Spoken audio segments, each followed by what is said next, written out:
Nós estamos no nosso jejum.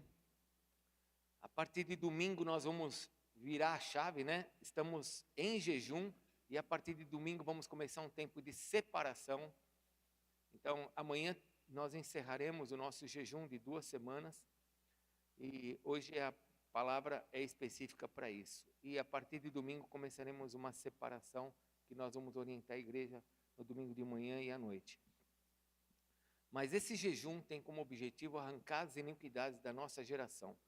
Para que a iniquidade saia da minha geração, eu preciso tomar decisões na minha vida, para que a minha geração seja abençoada. Eu estava conversando com a Raquel, nós jantamos juntos, a presbítera Raquel, e nós estávamos conversando sobre isso, como é impressionante, né? Eu tenho 61 anos, ando com Jesus desde os meus 21 anos, nunca me afastei de Jesus. E quando a gente entra nesses assuntos de iniquidade, que eu estou ministrando a sua vida, Deus está ministrando a minha, e eu vou lembrando de coisas, eu falo, meu Senhor, tem mais. Porque o Senhor vai nos limpando. Então é importante a gente avaliar e ir olhando a nossa vida, para que a nossa vida possa ser uma bênção, para que a nossa geração seja abençoada. Amém? Vamos ler o trecho de 2 Reis, capítulo 2, versículo 19, diz assim: os homens da cidade, versículo 19, os homens da cidade disseram a Eliseu: eis que é bem situada essa cidade, como vê o meu senhor, porém as águas são más, e a terra é estéril. Ele disse: trazei-me um prato novo, e ponde nele sal. E lhe trouxeram. Então saiu ele ao manancial das águas, e deitou o sal nele, e disse: assim diz o Senhor, tornarei saudáveis estas águas, já não procederá daí morte nem esterilidade. Ficaram, pois, saudáveis aquelas águas até o dia de hoje, segundo a palavra que Eliseu tinha dito. Pode se assentar, vamos orar, mesmo sentados. Amado Deus, nós pedimos que o Senhor nos abençoe agora nessa noite, com a revelação da Tua palavra, Senhor. E que se alguma coisa, Senhor, nessa noite está tentando impedir-nos, ó Deus, de recebermos o que o Senhor tem para nós, o Senhor arranque da nossa vida em nome de Jesus.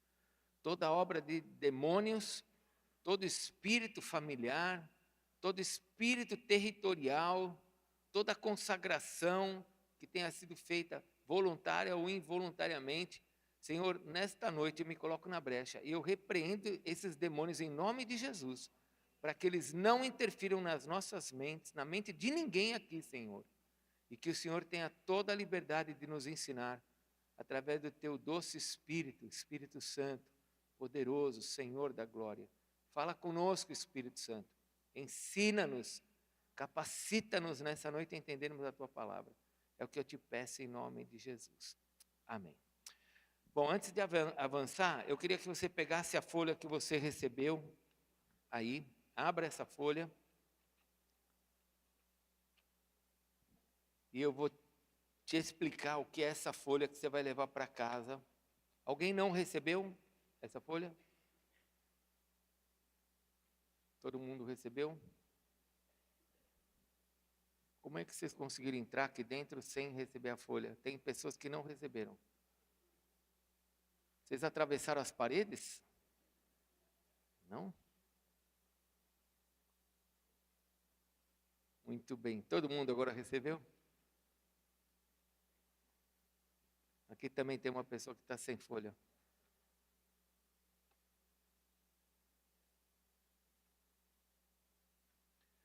Muito bem. Estão com a folha? Está vendo o nome aí da folha? Do lado esquerdo?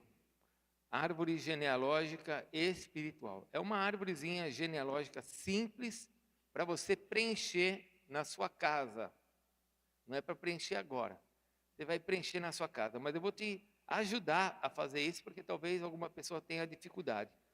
Então, por onde você começa? Onde você começa? Você está vendo que do lado esquerdo aqui está você e do outro lado está o seu cônjuge, certo? Lado esquerdo, lá em cima, está escrito terceira geração, você, e do outro lado, do lado direito, está escrito seu cônjuge. Eu não sou casado, eu sou solteiro. Então, você só preenche o lado você. Mas se você é casado, você vai preencher o teu lado e vai preencher o do teu cônjuge. Você preenche, tá bom? Mas eu não tenho todas as informações do meu cônjuge. Então, pede para ele te ajudar, você preenche com ele. Ok? Então, você vai começar por onde? Do lado que está aí você, o lado de baixo, você vai lá embaixo. Primeira coisa que vai preencher é de baixo para cima que você vai preencher, tá bom? Então, você vai lá embaixo. Você, está o quadrado seu, está lá embaixo. Vô paterno e vó paterna. E depois, vó materna e vô materno. Então, o seu vô por parte do teu pai, os seus avós por parte da tua mãe. Você vai colocar o nome deles aqui. Ok? Só o nome. Aí, próximo passo, vai subir, segunda geração. Você vai colocar o nome do teu pai de um lado e o nome da tua mãe do outro. E você vai colocar o nome dos teus tios.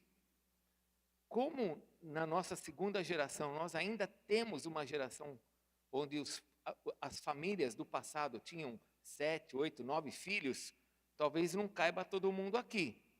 Ok? Se não couber, você coloca numa outra linha embaixo, você coloca em algum lugar aí. Mas você vai colocar todos os nomes dos seus tios, que fazem parte do teu pai, e todos os teus tios que fazem parte da tua mãe. Ok? Preencheu? Vai para a parte de cima, terceira geração. Os seus irmãos.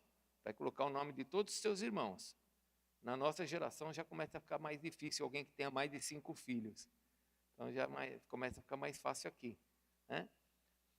E depois, aí você vai colocar o teu nome, aí, terceira geração, você vai colocar o teu nome, lá em cima. E depois os teus filhos no último quadrado, lá em cima, quarta geração. Você preenche tudo isso, se você é solteiro, se é casado, você vai agora fazer a mesma coisa com a tua esposa. O nome do vô e da avó da tua esposa, por parte de pai, o nome do vô e da avó da tua esposa, por parte de mãe.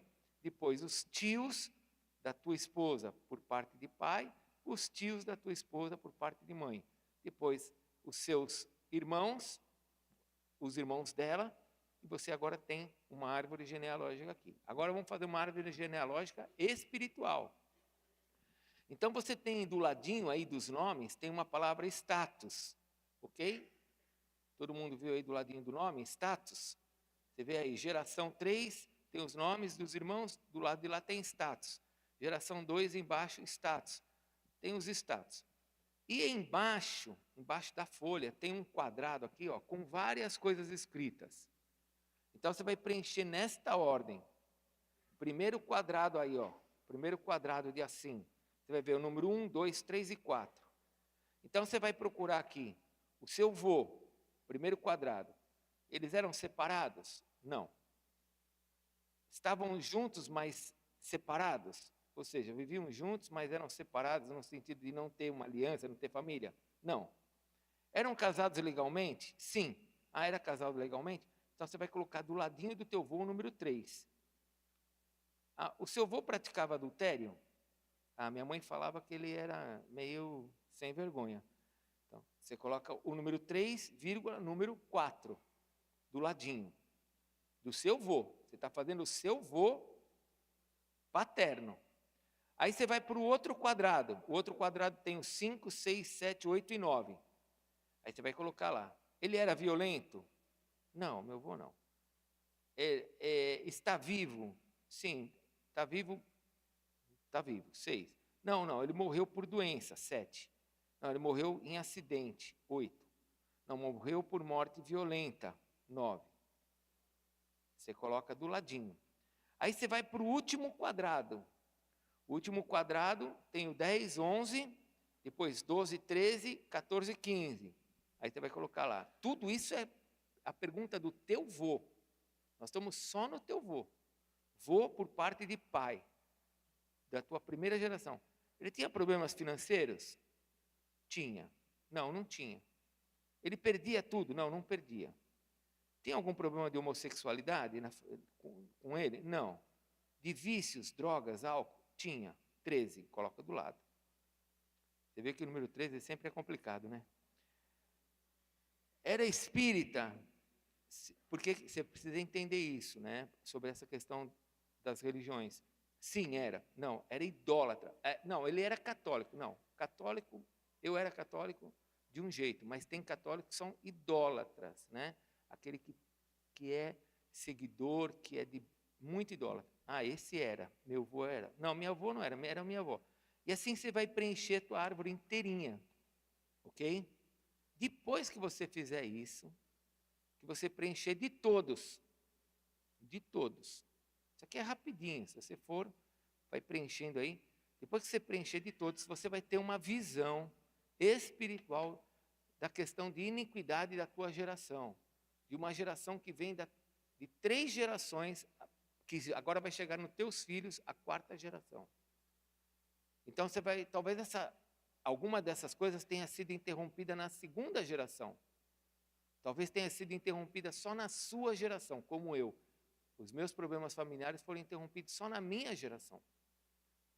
Então você vai preencher. Depois que você preencher tudo, aí o que você faz? Vai para o lado da tua família e veja quais são os números que mais aparecem. E você coloca aqui embaixo, em algum cantinho você coloca. Olha que coisa, apareceu muito tal coisa. E você vai fazer isso do teu lado, da sua família. O que mais aparece? Apareceu muito desse número 1, apareceu muito desse número 3, apareceu muito desse número 14. Então, separa. Aí você vai para o lado da tua esposa. E vai fazer isso agora do lado da sua esposa. Vamos ver o que tem na minha esposa. Por que é importante saber o que está com relação à sua esposa? Porque agora você casou com ela, você é uma só carne com ela, e isso agora chega na tua 4ª geração. Então, vamos ver o que aconteceu com a minha esposa. Para mim, quando eu casei, foi muito fácil. Por quê? Porque a Adriana é de 3 gerações de crentes. Então, não tinha 90% desses problemas aqui, eles não tinham. Eu olhava só, eu tive que ver o meu lado. O dela, não. Desde os bisavós dela, todo mundo já é crente. Então, não aparece a maioria desses problemas. Mas na minha geração tinha. Então, eu tinha que romper isso para não contaminar a geração da minha esposa, para que as minhas filhas pudessem ser abençoadas. Bom, aí você fez, achou, agora você está vendo que está mais acentuado. Talvez, preste bem atenção, talvez tenham coisas aqui que não esteja na nossa relação. Talvez você possa colocar aqui, por exemplo, eu coloquei um ponto aqui, né? Morte por doença. Mas talvez na sua família as pessoas não morram por doença, mas tem uma doença hereditária que segue todo mundo. A ciência diz que diabetes é hereditário. A ciência diz que alguns problemas cardíacos são hereditários. Tudo bem, a ciência pode dizer, anota isso. Anota isso. Porque a ciência pode dizer isso pode ser uma anomalia da sua geração, mas o Senhor Jesus levou sobre a cruz toda a tua enfermidade.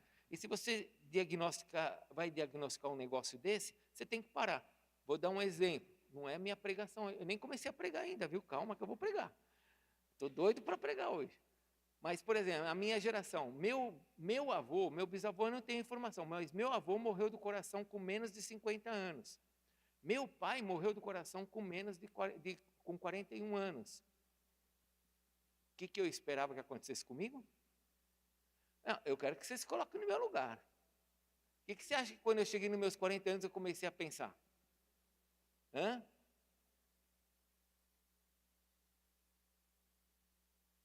Exatamente, eu comecei a pensar isso. Vou morrer. Porque todo mundo está morrendo com 40 anos, 41 anos, tudo do coração. Eu também vou embora, né?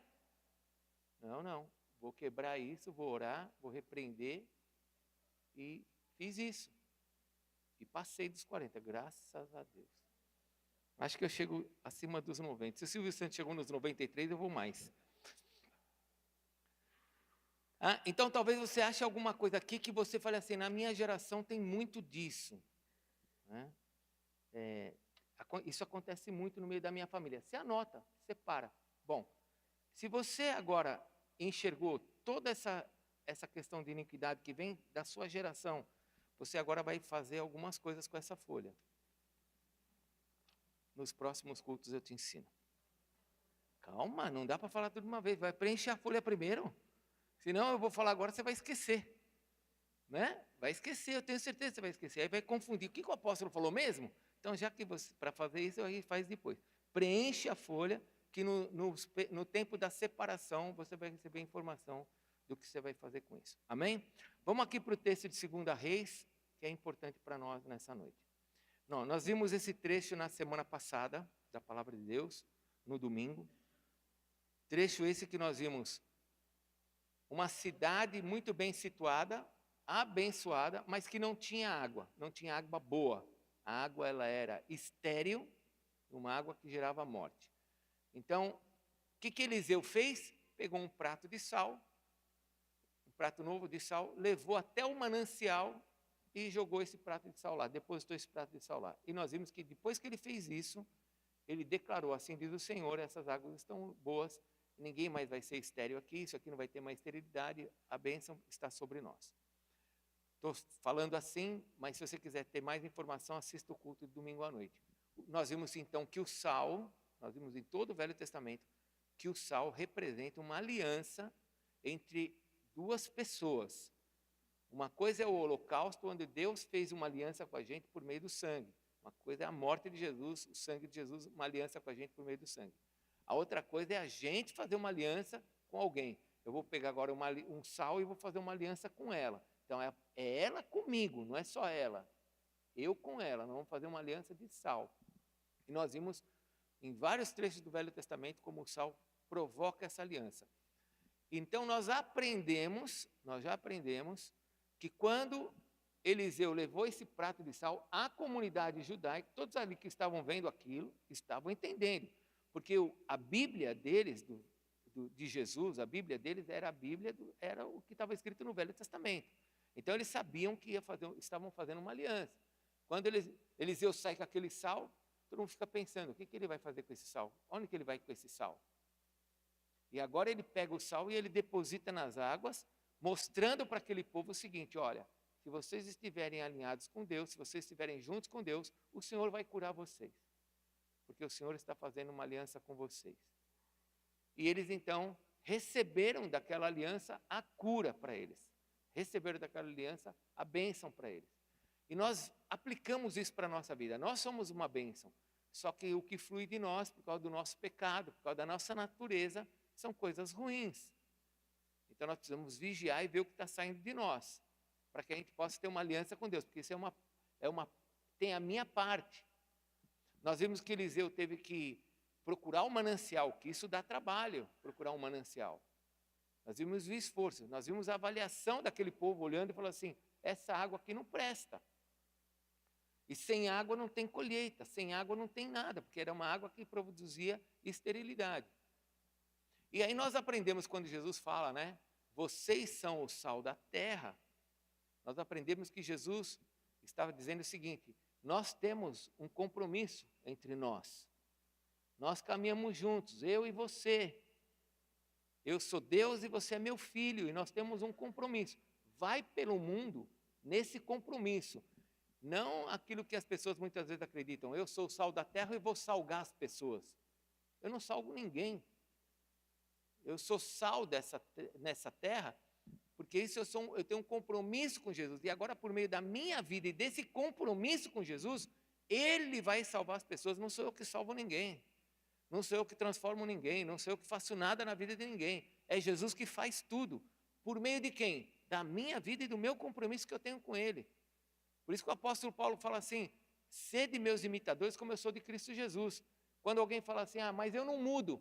Como você não muda? Você tem que mudar. Não, eu não mudo. Mas você tem que mudar, porque o apóstolo Paulo que a gente tem que ser imitador de Cristo. Como é que você não vai mudar? Mas eu vou mudar e vou ser parecido com quem? Com Cristo. Com Cristo. Ele é o nosso referencial. Muito bem. Então nós vimos no domingo como é importante, né, nós sermos esse sal para nós transformarmos o ambiente que está à nossa volta. E nós vimos a nossa responsabilidade. Porque se eu, que sou um bom manancial, se eu não me tornar um bom manancial, todos que estão bebendo dessa fonte vão se contaminar. Vão ser contaminados pelas minhas experiências, vão ser contaminados pelas minhas histórias, vão ser contaminados por aquilo que eu já vivi, por aquilo que eu penso, que eu imagino. Então eu preciso curar essas águas. E eu quero entrar agora no texto secundário. Abre lá em João capítulo 9, para que você entenda um pouquinho mais sobre isso. Porque lembra, Eliseu pegou o prato de sal e ele foi até o manancial. A responsabilidade em fazer essa aliança aí foi de Eliseu com o povo. Mas eu queria que você lesse comigo João capítulo 9, e é um trecho muito conhecido, mas fique tranquilo que eu não vou pregar o que você já deve ter ouvido. Eu quero trazer para você uma revelação dentro desse contexto. Porque João capítulo 9, você sabe o que aconteceu aqui. João capítulo 9, versículo 1. Abre aí, por favor. 9:1. É aquele cego de nascença que Jesus vai curar ele, né? Leia comigo João capítulo 9, versículo 1 até o 9. Caminhando Jesus viu um homem cego de nascença. E os seus discípulos perguntaram: Mestre, quem pecou, esse ou seus pais, para que nascesse cego? Respondeu Jesus: nem ele pecou, nem seus pais, mas foi para que se manifestasse nele as obras de Deus. É necessário que façamos as obras daquele que me enviou enquanto é dia. A noite vem quando ninguém pode trabalhar. Então, para aqui um pouquinho, Jesus nos comissionou como sal. Ele fez uma aliança com a gente de sal. Então, ele também tem uma aliança de salvação com as pessoas. E ele está falando, eu tenho que fazer a obra enquanto é dia. Versículo 5. Enquanto estou no mundo, sou a luz do mundo. Dito isto, cuspiu na terra, olha só a situação, cuspiu na terra e, tendo feito lodo com a saliva, aplicou-o aos olhos do cego, dizendo-lhe: vai, lava-te no tanque de Siloé, que quer dizer enviado. Ele foi e lavou-se e voltou vendo. Então os vizinhos e os que dantes o conheciam de vista, como mendigo, perguntavam: não é este o que estava sentado pedindo esmolas? Uns diziam: é ele. Outros: não, mas se parece com ele. Ele mesmo, porém, dizia: sou eu. Perguntaram-lhe, pois: como te foram abertos os olhos? Respondeu ele: o homem chamado Jesus fez lodo, untou-me os olhos e disse-me: vai ao tanque de Siloé e lava-te. Então fui, lavei-me e estou vendo. Disseram-lhe, pois: onde está ele? Respondeu: não sei. Não sei. Bom, vamos fazer aqui algumas perguntas, porque eu gosto de fazer perguntas, porque as perguntas nos tiram daquela condição, né, letárgica, né, de ficar parado sem pensar. Vamos pensar, vamos fazer algumas perguntas. Primeira pergunta que a gente pode fazer é: por que Jesus fez esse milagre? Fala para o teu irmão, por que Jesus fez esse milagre? Vai, pensa aí, por que você acha que Jesus fez esse milagre? Bom, vamos pensar, vamos responder. Talvez Jesus tenha feito esse milagre porque ele estava andando, diz o texto que ele estava andando e viu uma pessoa cega. E por ter visto aquela pessoa cega, se compadeceu dele, teve compaixão daquela vida e ele quis curar aquele homem. Talvez tenha sido isso. Talvez ele tenha feito isso para ensinar os seus discípulos, porque a Bíblia também nos mostra que Jesus Cristo curou muitas pessoas e muitas não foram nem sequer mencionadas nas Escrituras. Mas aqui está relacionando esse homem. Por que Jesus fez esse milagre com esse homem? Porque teve compaixão dele, porque teve amor, porque viu que ele estava sofrendo, né?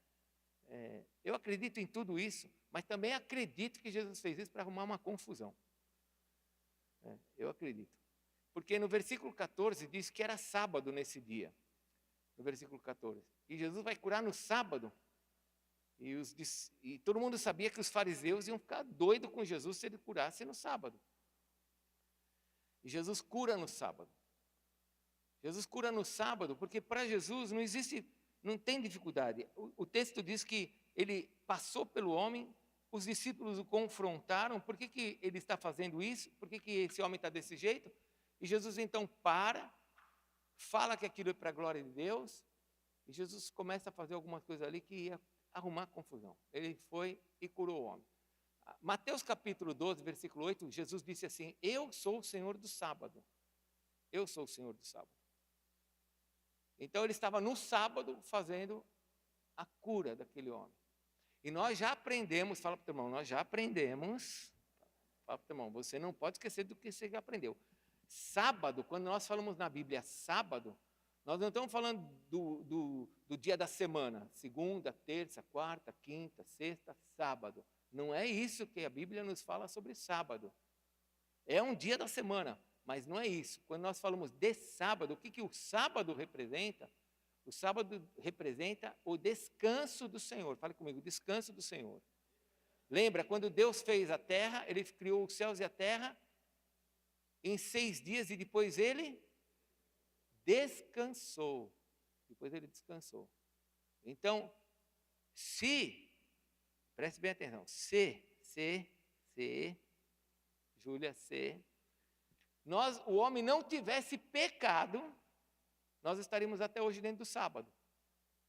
Nós estaríamos até hoje dentro do descanso do Senhor. Se o homem não tivesse pecado, não teria segunda, nem terça, nem quarta, nem quinta. Nós só teríamos o sábado. Nós só viveríamos dentro do descanso.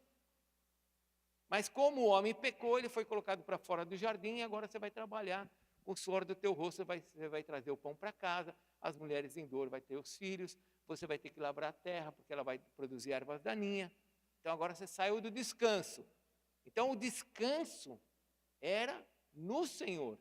Agora imagine, Jesus está lá. Quem que é o sábado? Quem que é o descanso? É Ele mesmo. É Ele. E Ele agora está diante de uma situação, o que Ele vai fazer? Vai deixar a pessoa sofrendo? Ele fala, não, você vai ser abençoado, eu vou te curar. E Jesus então gera uma confusão ali, porque Ele vai fazer isso no sábado. E não só Ele faz isso no sábado, como Ele provoca os religiosos, porque agora Ele vai cuspir no chão e vai fazer lodo. Bom, aí vamos para a segunda pergunta. Por que Jesus fez isso? Já respondemos, talvez por causa de compaixão, por causa de amor, para arrumar confusão, né? Você pode imaginar o que você quiser. Mas a segunda pergunta é por que Ele fez desta forma? Porque Ele podia ter curado de outra maneira, sim ou não? Ele podia ter falado assim, vem cá, colocado a mão sobre os olhos da pessoa, ele podia ser curado, sim ou não? Mas não, Ele vai, cospe no chão e faz uma massa.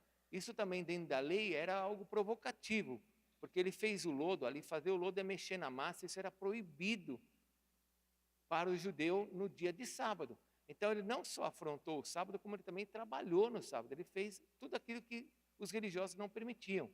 Tanto é que se você for ler depois do versículo 14 em diante, os fariseus vão ficar questionando e eles falam, esse homem não pode ter curado você porque Deus não iria ouvir ele. Ele não é de Deus, ele está fazendo isso no sábado. E ele faz então uma massa ali. Bom, e essa segunda pergunta, por que Ele fez dessa maneira? Eu não tenho a resposta. Eu só sei que Ele não podia ter feito daquela maneira. Agora, por que? Eu tenho algumas teorias minhas. Algumas coisas que eu imagino. O que eu imagino? O que eu imagino é que aquilo que seria o totalmente antagônico para quem vai enxergar, Ele estava fazendo para mostrar que Ele era poderoso para fazer muito mais. Que Ele estava fazendo aquilo que era impossível. Não só o de fazer uma pessoa enxergar, mas de fazer enxergar numa situação totalmente improvável, com terra nos olhos.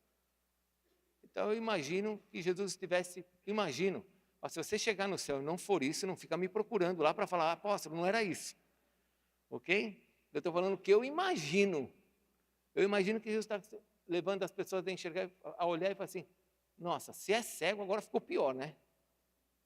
Agora ficou pior. E aí Jesus fala para aquele homem assim, vai até o tanque de Siloé e se lave. Então aqui que eu quero ministrar um pouquinho você. É dessa palavra em diante. Porque o Senhor Jesus o manda ir até o tanque de Siloé. E ele agora, esse homem, tem que sair do seu lugar. Escute, se você tem que se colocar no lugar desse homem, cego de nascença, sem nunca ter visto nada, ele escuta Jesus fazendo o barro ali, fazendo um barro com a sua própria saliva, se você quiser piorar, com o cuspe dele, e ele agora aplica isso nos olhos do homem, todo mundo assistindo num sábado, e Jesus fala assim, vai até o tanque de Siloé, que quer dizer enviado. E você vai se lavar, e quando você se lavar, você vai enxergar. Vamos fazer algumas perguntas? Se aquele homem não tivesse ido, ele voltaria enxergando? O que você acha? Mas tinha o cuspe de Jesus nos olhos, gente.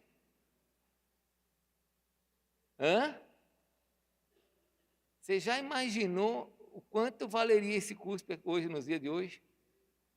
Meu Deus. Hã? Ia ter o arco do cuspe, passe pelo arco do cuspe, traga R$1.000 e você vai ser curado por causa do cuspe. Hã? Já pensou quanto valeria um cuspe desse? Eu estou brincando, mas eu quero que você pense. Não era qualquer um que estava fazendo o milagre. Mas vamos lá, vamos à resposta. Vocês acham que se esse homem não tivesse ido, ele seria curado? Não seria curado. Quem estava diante dele era o próprio Senhor Jesus, o próprio Deus. Poderoso para fazer um milagre. Mas se aquele homem não se movesse, como Deus o havia dito para ele se mover, não aconteceria nada. E aqui eu quero que você entenda um pouquinho, porque é muito linda a palavra de Deus, né? Aqui em João, quando o Senhor Jesus está trazendo essa revelação, a gente começa a fazer perguntas, né? E é como diz lá em Provérbios 25, né? A glória de Deus, Provérbios 25 diz que a glória de Deus é encobrir as coisas de nós. É a glória dele. Porque a gente fica tudo assim. E a glória do homem, qual que é? É descobrir o que está encoberto. A gente fala, uau, descobri esse negócio. Então você imagina esse homem indo agora para o tanque de Siloé, encoberto. E quando ele volta enxergando. Teve a participação dele. Ele teve que fazer a parte dele. Ele estava do lado de Jesus. Só que Jesus não curou como ele queria talvez ser curado, ou como ele poderia ser curado. Mas ele teve que se mover e ir em direção ao tanque, fazer a parte dele. Essa participação de Deus com os homens, irmãos, ela é muito, muito clara na palavra de Deus. Abre, por favor, Provérbios 21, 31. Se você não abrir, coloca aí no telão bem rápido para a gente. Provérbios 21, 31. Depois Salmo 127, 1. Provérbios 21, 31. O cavalo prepara-se para a batalha, para o dia da batalha, mas a vitória vem do Senhor. Mas você tem que ter o cavalo para a batalha. E você tem que ir para a batalha. Mas a vitória vem de quem? É como se Deus falasse assim, eu vou fazer minha parte, você tem que fazer a sua. Você quer que eu te abençoe financeiramente? Vai trabalhar.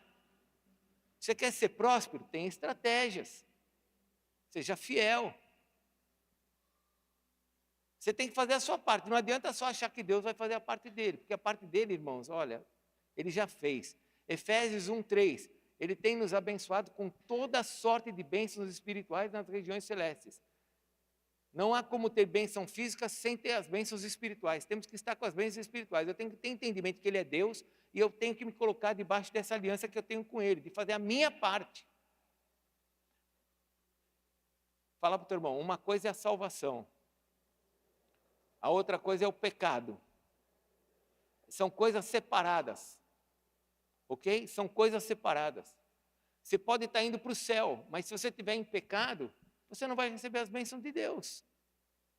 Uma coisa é o que Jesus Cristo fez por você na cruz. Ele morreu por você na cruz e Ele te comprou. Acabou.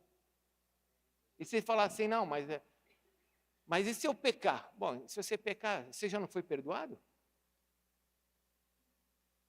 Já. Então, se você já foi perdoado, se você pecar, o que acontece? Se eu pecar, o que acontece? Eu estou ferrado. Isso está certo. A batata vai assar se você pecar. Os demônios vão te comer aqui na terra. Você vai ter maldições, você está praticando iniquidade. Mas isso não tem nada a ver com o céu, porque o céu Jesus já te perdoou. Já morreu por você. Porque se você tiver que ir para o céu e ele tiver que perdoar algum pecado seu, ele tem que morrer de novo, certo? E diz em Hebreus que ele já morreu por nós uma única vez. Então, salvação não tem nada a ver com pecado. Pecado vai trazer consequências. Pecado vai trazer dor. Pecado vai trazer morte, separação. Mas eu tenho que ter esse compromisso. Deus prepara o cavalo, eu tenho que preparar o cavalo, mas a vitória vem dele. Eu tenho a minha parte nisso. Eu tenho o meu compromisso. Salmo 127, 1. O versículo que todo mundo gosta, né? Se o Senhor não guardar a casa... Não, a parte do versículo, ela é tão grande. Fala, se o Senhor não edificar a casa, em vão trabalham aqueles que edificam. Se o Senhor não guardar a casa, em vão vigia. Cadê o versículo, gente? Salmo 127, 1.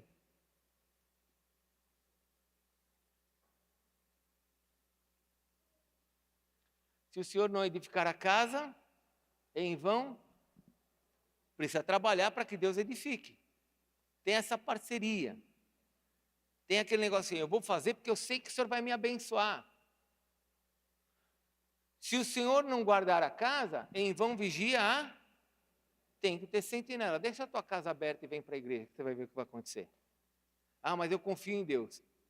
Não, você não confia, você está provocando Deus. Lembra o diabo? Atira-te daqui para baixo, que os teus anjos não tentarás ao Senhor teu Deus. Espera aí, eu tenho minha parte. Não é porque eu sou, Jesus é Deus e é homem, eu vou pular agora, porque eu sei que os anjos vão me segurar. Tem a minha parte. Então, quando nós olhamos para a palavra de Deus, nós vemos em vários lugares esse compromisso do homem com Deus para resolver as coisas. Eu já vi muita gente dizendo assim, não, você aceitou Jesus, já está tudo resolvido na cruz. Espera um pouquinho, o que está resolvido na cruz? A minha salvação. Jesus Cristo morreu pelos meus pecados, eu estou salvo. Agora, as outras coisas aqui na terra eu preciso resolver. Eu preciso ver esse rastro de maldade que vem sobre a minha família e que talvez eu esteja praticando sem saber. Vamos voltar, vou falar de 3 coisas que no domingo eu não falei, mas 3 coisas básicas. Se você quer ser bem abençoado, se você quer ser muito abençoado nessa área de relacionamento com Deus, para evitar iniquidade, 3 coisas são básicas. 3 coisas são básicas, que eu ia falar no domingo e não falei. A primeira, irmãos, é ter Deus em primeiro lugar na sua vida. Por isso que quando eu falo assim, guardar o sábado, é entrar no descanso de Deus. Por isso que eu falo uma coisa que parece ser simples, mas não é simples.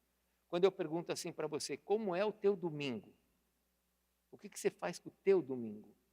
Isso parece uma pergunta simples, mas não é simples. Ah, o domingo é o dia de descansar em casa, eu vou ficar em casa, eu vou descansar. Não é isso que Deus mandou você fazer. Não é isso. Não é esse o descanso que Deus nos ensina. Isso talvez você tenha aprendido com teu pai. O que eu aprendi com meu pai até meus 11 anos de idade, quando meu pai morreu? Domingo era dia de reunir a família, toda a família reunia. Olha, era gente que não acabava mais. Minha avó tinha uma mesa de tábua, de 6 metros, sentava só a família, os marido e mulher, e a gente ficava tudo em volta, comia em volta. Era primo. Toda hora um aparecia com o dente quebrado. Era uma coisa de louco. Né? Um quebrava o braço do outro quebrava o dente do outro. Tudo brincadeira, brincadeira de menino. Qual que era a brincadeira de menino naquela época? Vocês pensam que era ficar assim? Naquela época o negócio era violento naquela época, era perigoso brincar com os primos naquela época. Você corria um risco enorme. Ah, os teus primos vêm para casa. Nossa, um dia ter medo. O que vai acontecer? Não tinha SAMU naquela época, era arriscado. Super arriscado. Mas qual era o meu sentimento de guardar o domingo? Como que era o meu domingo? Era reunir com a família, macarronada, sempre. Macarronada, sempre. E depois que todo mundo comia, todo mundo ia indo embora aos poucos, e nós íamos para casa e ficávamos o resto da tarde em casa, com o pai, com a mãe, até escurecer, íamos dormir, no outro dia escola, aula. Esse era o meu domingo. Talvez seu domingo continue sendo assim, a única coisa que mudou no seu domingo é que você vem para a igreja. Mas Deus não falou que esse é o domingo, que esse é o sábado, que esse é o descanso. O Senhor não falou isso. O Senhor falou que o descanso É eu ter um relacionamento com Ele, de entender que tudo que é bom, tudo que é amável, tudo que é de virtude, tudo que é de boa fama, se algum louvor existe, tudo isso procede de Deus para a minha vida. E eu preciso me sujeitar a isso. Não é simplesmente vou ficar em casa descansando. Então, quando eu tenho esse entendimento de que o meu dia de descanso é entrar na presença de Deus, que Ele vai suprir todas as minhas coisas. Sabe? Tem coisa que se eu falar aqui, você talvez vai achar que eu estou sendo místico. Não estou sendo místico, não. Sabe, você chegar no domingo, você fala assim, domingo é o dia de eu renovar minhas forças. Os demônios lá fora falam assim, vão me energizar. Eu não sei se você sabe, mas em Efésios fala que o Espírito Santo nos energiza. Você fica chocado. Lá os caras falam, vou ficar diante de uma pedra, vou ficar debaixo de uma pirâmide e fazendo ainda, achando que vai dar alguma coisa, né? Eles acreditam nisso. A Bíblia diz que o domingo é o dia onde nós vamos nos abastecer, vamos nos fortalecer. O dia é o do descanso nele. É aquele dia que é dele esse dia. E eu vou envolver minha família nisso. Eu vou colocar meus filhos nisso. Não é somente o dia da macarronada, não é somente o dia de ficar em casa. É um dia em que eu tenho que ter consciência que é o dia de eu me abastecer. Então, quando eu tenho esse entendimento, e eu venho para a igreja, eu não venho para a igreja como um religioso. Eu não venho para a igreja porque eu tenho que marcar meu ponto lá, porque é dia de culto. Se eu não for, o que minha esposa vai pensar? Se eu não for, o que meu marido vai pensar? Se eu não for, o que meus filhos vão pensar? Se eu não for, o que o apóstolo vai pensar? Não. É o meu dia com meu Deus. Quando você tem esse tipo de entendimento e esse relacionamento com Deus, nesse compromisso com Ele, porque é seu com Ele, você vai ser abençoado por Ele. Aí vem a segunda coisa, o teu casamento. Porque agora teu casamento vai caminhar debaixo destas bênçãos que você tem buscado em Deus. E escute, você pode ser um propagador de bênção ou de maldição sobre a terra. Quando Deus te deu filhos, Ele te deu filhos para que sejam abençoados sobre a terra. Ninguém criou filhos para o caos. Ninguém, já fiz isso aqui brincando uma vez, criou filhos para que os filhos se tornassem endemoniados, tivesse sexo à vontade lá fora, envergonhasse o nome de Jesus. Ninguém criou filhos assim. Porém, se o meu compromisso no domingo não for um compromisso correto, for um compromisso religioso, eu vou na igreja como um religioso, os filhos nem vêm mais para a igreja. Porque religiosidade não salva e não sustenta ninguém dentro da igreja. Eu não estou na igreja até hoje por causa de religiosidade, eu estou dentro da igreja até hoje por causa do meu compromisso e da minha intimidade com Deus, senão eu também não aguentaria. E quantas coisas difíceis que a gente atravessa no meio da vida, e você fala assim, mas eu sei que o Senhor vai me abastecer nesse domingo, eu vou para lá para ser abastecido. Eu vou para lá porque Ele vai me ajudar. Eu vou para lá porque Ele vai guardar a minha vida. Ele vai me transformar. Os dias que eu não prego, e eu venho assistir o culto, quando alguém prega, eu falo para ela assim, eu quero receber o que Deus tem para a minha vida. Pode pregar porque eu tenho que receber. Porque eu sei que eu vou receber. Eu venho para receber.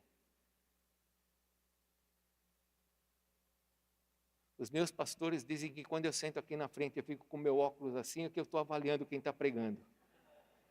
Não é verdade.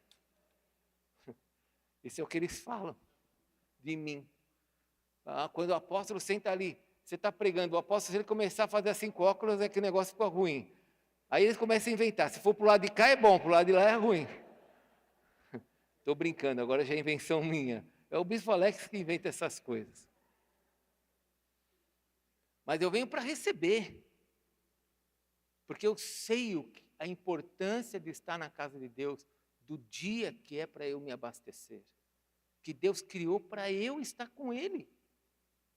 Que Ele falou assim para mim, eu tenho um sal com você, viu? Como você vai ser sal se você não tiver relacionamento com aquele que salga? Aí vem o teu casamento que eu estava ministrando. O meu casamento tem que estar debaixo disso. nesse compromisso com Deus. Aí, quando eu tenho um compromisso com Deus nesse relacionamento, vou passar por lutas no casamento, vai ter dificuldades, vai ter situações difíceis, mas nós estamos juntos, porque nós temos Deus nesse cordão de 3 dobras. O que fala lá em Cantares? O cordão de 3 dobras não rebenta. Por que é 3 dobras? Um é Jesus, o outro sou eu, o outro é minha esposa.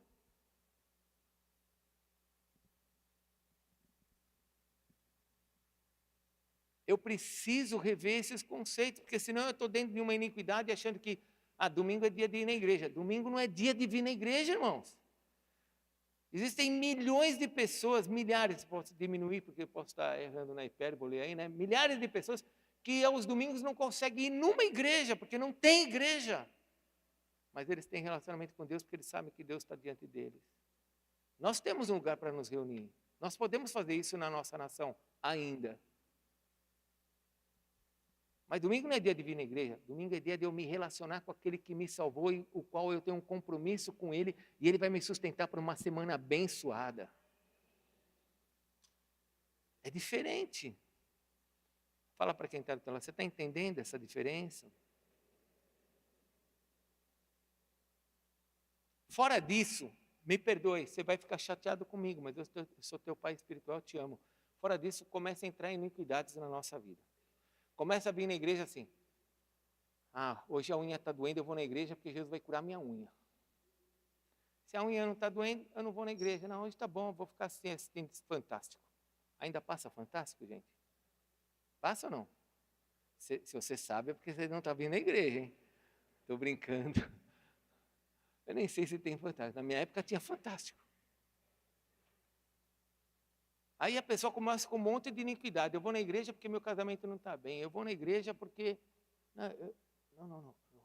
Eu vou na igreja por todos os problemas que eu tenho, porque é na igreja que o Senhor vai me curar. Ele disse que a igreja é um lugar, é um hospital. E Ele é o médico dos médicos para os nossos relacionamentos. Mas eu não venho para a igreja por causa dos meus problemas. Eu venho na igreja porque eu quero ter um relacionamento com Ele, porque o domingo é para esse dia de relacionamento. Aí eu venho para servir, eu venho para amar, eu venho para cantar, para adorar. Fora disso, entra a iniquidade. Eu vou chegar no culto depois do louvor. Eu não gosto do louvor. Eu vou chegar no culto e eu já separei meu dízimo. Eu vou para o culto. É tudo de forma religiosa. E quando você faz uma coisa religiosa, planejada, tudo que é errado, planejado, é iniquidade. Aí você fala assim, mas eu quero que a minha geração seja abençoada. Mas a tua geração está vendo o que você está fazendo. Hoje eu fiz minha feira de garagem. Foi uma benção. Aliás, eu quero agradecer a todos que foram lá comprar, que abençoaram muito a minha vida. Eu precisava vender as coisinhas ali e vendi. Os americanos fazem esse negócio de feira de garagem, né? Então, eu coloquei na minha garagem um monte de coisa que eu tinha que vender e eu vendi. Vendemos tudo, mas foi uma benção. Aí, quando nós fomos comer, apareceu um assunto assim na mesa. Eu falei assim, hoje então eu vou dar o meu dízimo, porque nós vendemos tanto, eu vou dar o meu dízimo. Aí apareceu o assunto assim, mas você precisa dar o dízimo? Porque tudo que nós temos aqui em casa foi comprado com o dinheiro que você já deu o dízimo. E eu falei assim, é verdade. Eu não precisaria dar o dízimo. Mas eu estou grato ao meu Deus, eu quero dar o meu dízimo. Eu vou dar o dízimo de tudo que eu recebi. Não porque eu sou obrigado e religiosamente agora eu vou fazer, porque eu nem precisaria fazer. Daquilo que eu tenho na minha casa, eu já dei o dízimo. Eu estou fazendo por gratidão, porque eu quero, porque eu amo. Não porque eu preciso. Porque eu tenho que olhar na conta de Deus e ver se na conta de Deus precisa desse dinheiro. A nossa forma de viver muda. A maneira de viver muda. Aí você começa a correr o risco de estar sempre no excesso, não no menos. Porque você começa a estar sempre no excesso. Não precisaria, mas eu fiz. Ah, não deveria, mas eu fiz. E não, epa, mês que vem eu tenho que dar mais porque eu não dei o que eu tinha que ter dado. Ficar na dívida. Não sei se vocês estão entendendo. A transformação da nossa vida, por isso que Jesus fala assim, ó, vai até o tanque de Siloé, vai fazer a sua parte. Você quer enxergar? Eu já fiz a obra em você. Eu já te abençoei. Você quer enxergar? Vai lá, vai até o enviado, vai até mim. Porque Siloé quer dizer o enviado. Jesus era o enviado. Vai até mim. Vai lá, faça a sua parte. Não adianta só ficar religiosamente vindo na igreja. As igrejas inventaram o sistema. Se você der dinheiro, Deus vai te abençoar.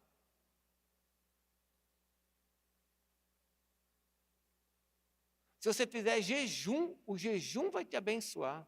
E tudo isso é questão de relacionamento com Deus. Tudo isso é questão de relacionamento com Deus. Por isso que eu falo, a vida cristã não é tão fácil assim. Mas é deliciosa quando você vai aprendendo o que é básico, o que é simples. Porque Jesus Cristo nos ensinou coisas simples.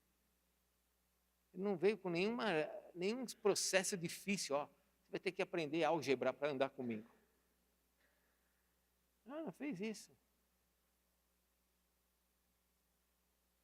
Eu queria que você fechasse sua Bíblia, por favor. Ah, tem a terceira coisa que eu não falei, né?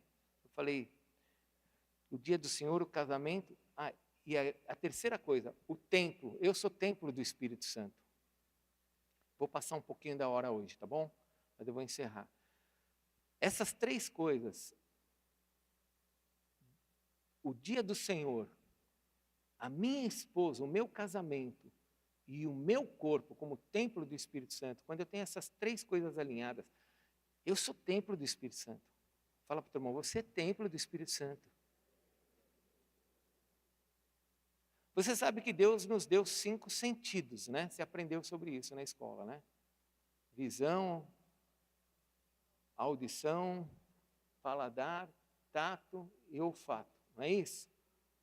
Por onde a gente sente esse mundo, a gente tem as percepções deste mundo, ok? Eu sou templo do Espírito Santo.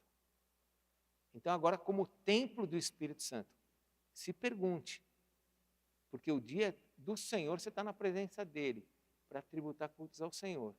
Sua família é do Senhor. E agora você, como templo, você tem que se perguntar, o que eu estou escutando? Quantas pessoas estão influenciando a minha vida por aquilo que eu estou escutando? Porque uma mentira falada muitas vezes passa a ser verdade em nós. Você fica escutando palavrão no teu serviço toda hora e você vai rindo, aquela bobagem vai entrar dentro do teu coração. Os meus amigos, quando eu me converti, eu logo falava para eles, ei, limpa essa boca. Você não falava palavrão? Eu falava, mas não falo mais.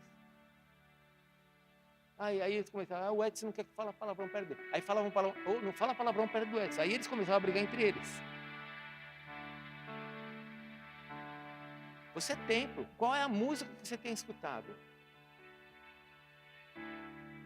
O que tem entrado dentro do seu coração? Porque nós vamos produzir aqui fora o que está dentro do nosso coração. Jesus falou que o que sai da gente é o que está dentro do nosso coração. E por meio desses sentidos, nós vamos recebendo. Qual o programa de televisão que você está assistindo? Ah, mas isso influencia? Você é templo. Se você não entender isso, que você é templo, você não vai conseguir parar nada na sua vida. Você vai continuar achando que é normal. Então você vai continuar escutando o que você quer, comendo o que você quer, bebendo o que você quer. Ah, mas eu posso tomar um pouquinho de alguma coisa aí que me deixa mais relaxado. Se você pode tomar um pouco de alguma coisa que deixa relaxado, então teu irmão pode fumar um baseado também, né? Não, baseado não, mas porque também deixa ele relaxado. A outra fica relaxada com cocaína. Não, cocaína não, apóstolo. É só um negocinho, uma latinha só. É só para ficar mais relaxado. Isso é templo. Se você não está conseguindo ser relaxado com o Espírito Santo, alguma coisa está errada. Alguma coisa está errada. É esse o caminho que você tem que trilhar. Eu vou resolver esse caminho e não vou ficar nos caminhos iníquos. Porque eu não sei se você sabe, mas eu vou ser muito rápido. Em terreiros de macumba, em terreiros de candomblé, esses lugares, a pessoa para incorporar um espírito, principalmente homem, ele tem que tomar 1 litro de cachaça e fumar um charutão, sabia disso? Para ele ficar meio, o corpo dele relaxado. E aí ele releva. As mulheres já não, as mulheres elas entram na roda e por causa do atabaque, de um ritmo que muda o batimento cardíaco, muda os nossos ritmos cardíacos, elas ficam prontas para receber o transe e receber os demônios. Ela fala, mas eu quero ficar relaxado. Para quê? Ou para quem? Porque o Espírito Santo não precisa que você fique relaxado. O Espírito Santo precisa que você tenha uma mente renovada, que você esteja atento a tudo que ele quer fazer. Ah, mas eu preciso fumar um cigarrinho, senão, apóstolo. Isso é templo. Mas como que eu resolvo isso? Eu posso te ajudar nisso. Isso não é fácil, porque existem alguns vícios que entram na nossa vida que é muito difícil de deixar. Não estou falando que é fácil. Eu estou falando que você precisa olhar e falar assim, isso aqui tem que sair da minha vida. Eu já vi gente me dando testemunho, sabe? Estou falando da latinha, uma latinha, mas eu já vi gente me dando testemunho que parou uma latinha como se fosse a maior vitória da vida dele. E foi mesmo, porque era uma latinha, mas aquilo lá prendia ele numa latinha. E agora aquela latinha não vence mais ele. Mas são decisões. Então são 3 coisas, meu irmão, minha irmã, que você precisa guardar nesse processo de libertação de iniquidade.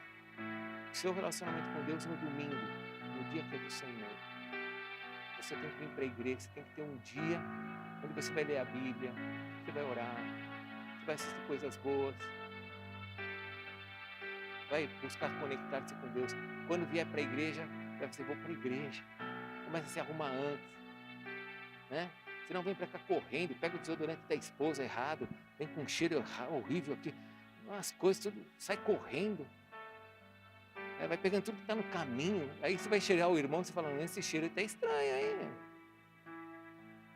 Pegou a primeira latinha que tinha em cima da pia, prepara, é o dia do Senhor, qual a tua expectativa?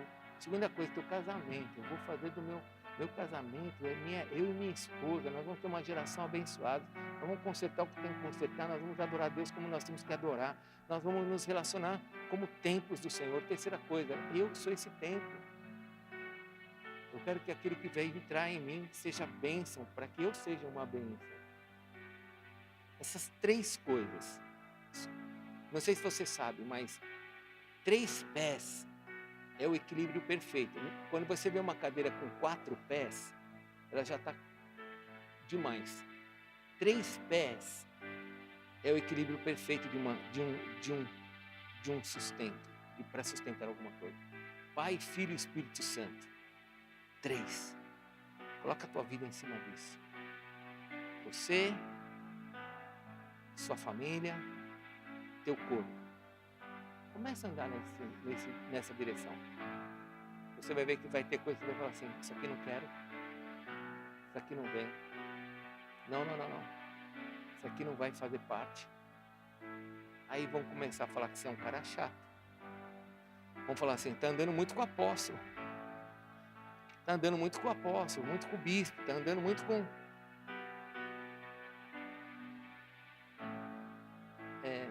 É muito importante você alinhando sua vida, porque isso vai trazer bênção para toda a tua geração.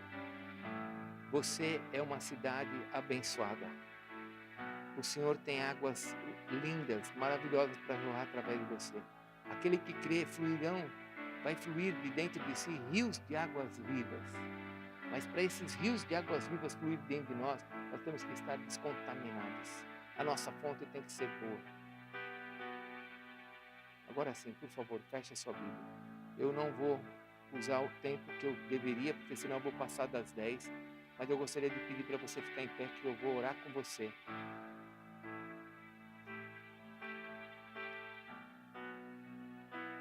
Eu faço uma oração simples agora diante de Deus, a minha primeira oração. Que Deus te dê toda a revelação que você precisa diante da sua geração.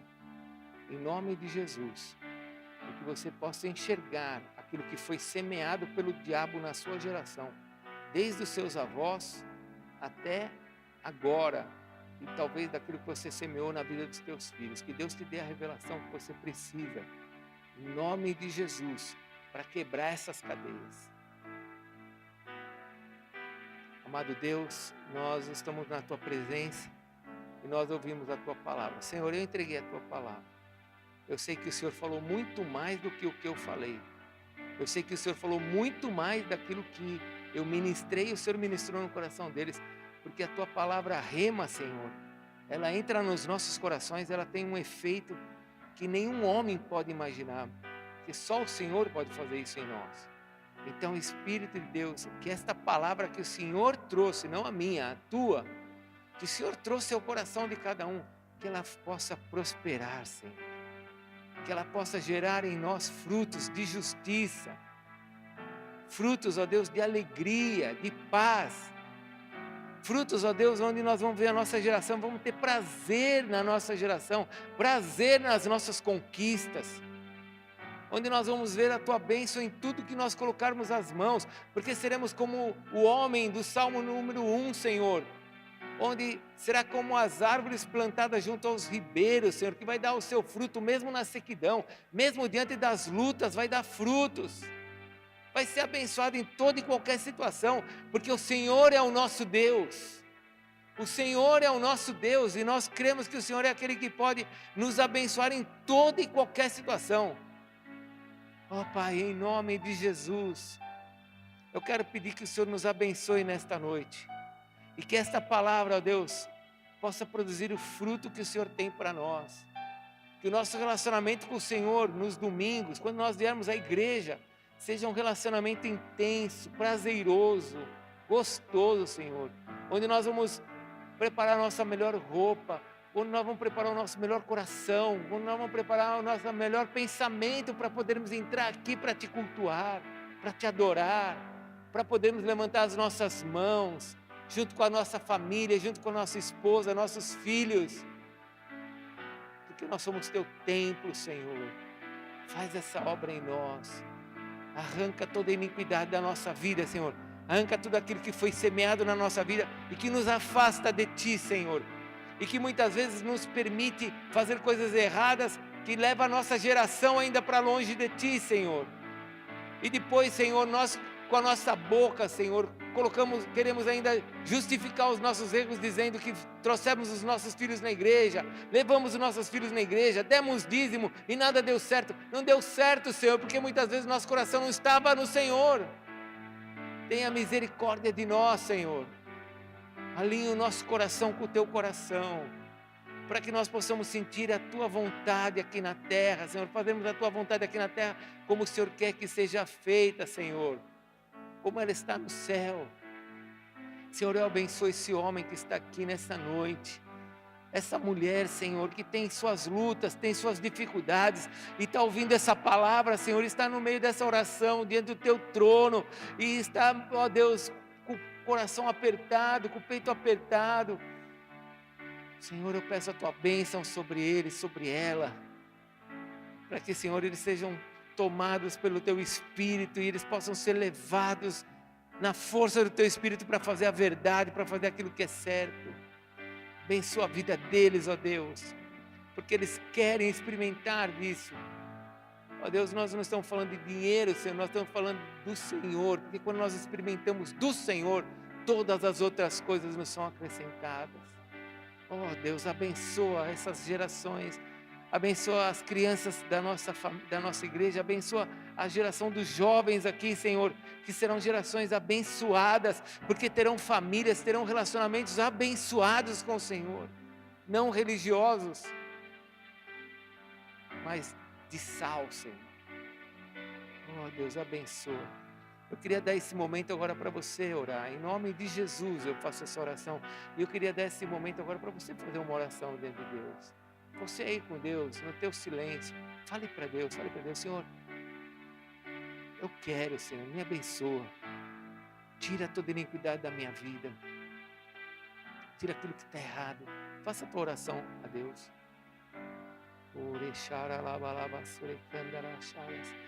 Ó Deus, ouve as nossas orações como igreja. Toma a nossa vida nas tuas mãos, pois nós dependemos de ti. Obrigado por esta noite, Senhor. Obrigado por podermos cultuar o teu nome.